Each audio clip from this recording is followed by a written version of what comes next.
between two quarterbacks who were sitting on the sidelines and watching last season.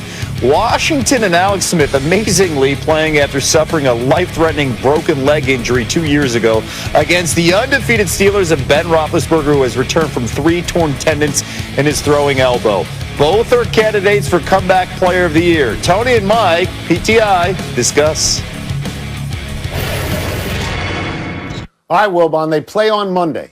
Who should win the NFL's Comeback Player of the Year, Alex Smith or Ben Roethlisberger?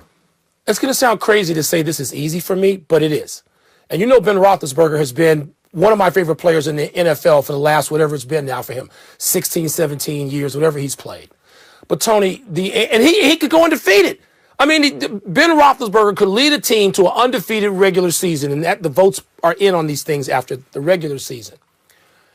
It's Alex Smith, Tone. Because he lay out there on that field not knowing whether he could save his life or his leg or even have a career. And the fact that he is going to start his 4th game after being out for more than a year, like a year and a half, it's not believable. And so to me, Alex Smith is the story of the year, comeback story of the year in every sport. The fact that this guy could overcome this and work so hard to get back and have enough good fortune, good health, good treatment, it's stunning. It's Alex Smith. Okay, so I'm not going to disagree with anything you've said. I'm going to amplify some stuff about Roethlisberger. He had an elbow injury, not an uncommon injury. He missed almost all of last season, but was never in the sort of jeopardy that Alex Smith was. He has come back. He's very good. They're 11-0. He could be the MVP. But yes, he can't be the Comeback Player of the Year, because the Comeback Player of the Year is Alex Smith. And every time he takes a snap and goes back, I gasp for fear that he will be tackled and he will not get up and his leg will break again. You cannot not vote for Alex Smith for Comeback Player of the Year. It's interesting just hearing you on the phone during a Washington football game, and you are nuts. Yeah. But it also speaks to sort of who Alex Smith is. The word that is overused in all sports is courage. He has the courage to do this. He has the courage to do that.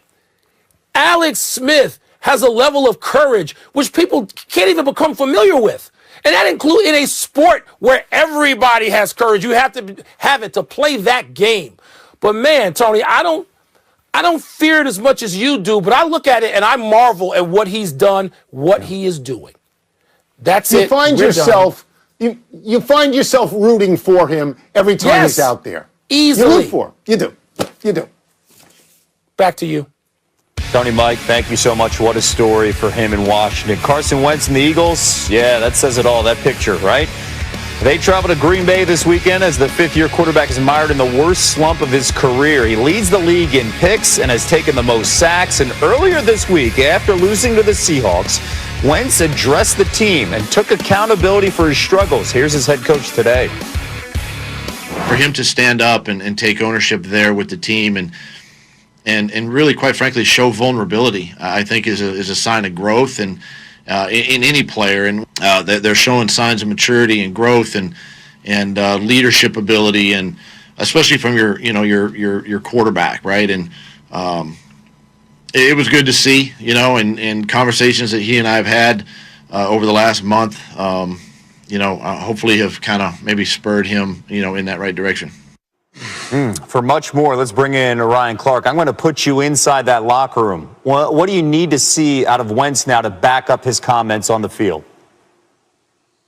Well, the first thing is this, though, Kevin, and I don't know if you watched 8 Mile, but remember Bunny Rabbit told Papa Doc, now tell these people something else they don't know about me? That's basically what Carson Wentz got up in front of his teammates and did. He said, listen, I've done all these things. I'm accountable for them, and that's a good thing. But you need to see the play on the field. You need to see better decision-making. You need to see him getting the ball out of his hands. You need to see him running this offense like we've seen Nick Foles run it for a couple of times under Doug Peterson's tutelage. And that's what you need to see from Carson Wentz. No hero ball. Him understanding the offense offense, getting the football out of his hands and continuing to move his team down the field. If you can get Carson Wentz out of the bad decision making and then add the athleticism, add the arm strength, and do the things we watched him do in 2017 or even late last season, then you get the Carson Wentz that you paid $109 million guaranteed. Yeah, but M delivered bars. We'll see if Carson can deliver touchdowns at Lambeau. The Eagles, by the way, they've lost 3 straight. Yeah, it's just been bad. They still have hope to win a division that's on its way to becoming the worst one in NFL history. And Sage is going to save me now, okay? There's nothing I can do to help you with that, Kevin. A big NFC West Division battle Sunday. Cardinals host the Rams. You can bet all eyes are going to be on the matchup between two of the best in the business at their positions. Receiver DeAndre Hopkins, cornerback Jalen Ramsey. A reunion of sorts from their days in the AFC South. It was always physical when Hopkins was in Houston, Ramsey was in Jacksonville, and Jalen, he's always ready. Yeah, we cool. We cool for sure. But on Sunday we won't be. Yeah, on Sunday we're gonna be competing. We one of the best, if not the best, in the league. So I look forward to these opportunities. We've had some good battles. I've won some. He's won some. And Ryan, as you know, DeAndre has said that Jalen is the favorite corner that he likes to go against. So as Ryan Clark joins us again, what do you think? Who comes out on top of this specific matchup?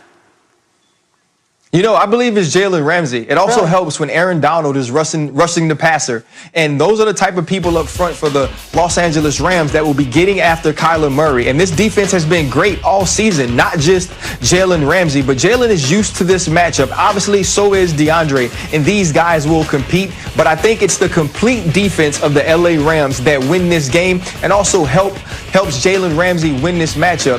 Kyler and the Arizona Cardinals have been figured out a little bit down these last 2 games, and the LA Rams need this win. I expect them to show up big, and I expect that to be because Jalen Ramsey shows up big in his one-on-one matchup with DeAndre Hopkins. You know there's going to be all kinds of talk out there. I can't wait for that as the Rams have won 6 straight against the Cardinals, and they just have that 1-game lead over Arizona heading into Sunday. Can't wait. Ryan, thank you.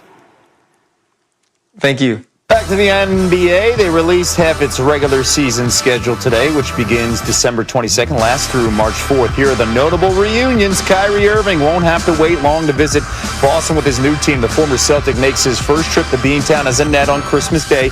Now, he played 20 games last season, but none of those were against the Celtics.